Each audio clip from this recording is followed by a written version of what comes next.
Mister Faiz সাহেবের 4টা বাচ্চা। একদিন পত্রিকায় দেখলেন যে সরকার ঘোষণা করছে যার 5টা বা তার বেশি বাচ্চা আছে তাকে প্রতি মাসে 20,000 টাকা করে দেবে। ফয়েজ সাহেব তখন খুশিতে গদগদ হয়ে তার বউকে খবরটা দেখালেন। একটু আমতা আমতা করে বললেন, তুমি যদি কিছু মনে না করো তো একটা কথা বলবো।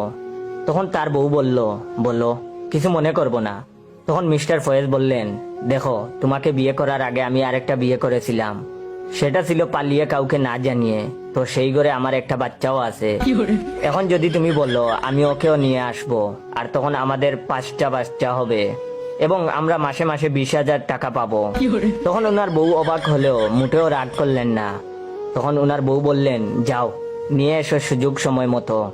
তো বাচ্চা নিয়ে ফিরে এসে মিস্টার ফয়েজ দেখলো তার ঘরের 2টো বাচ্চা গায়েব। তখন ফয়েজ বউকে জিজ্ঞাসা করলো, ব্যাপার কি?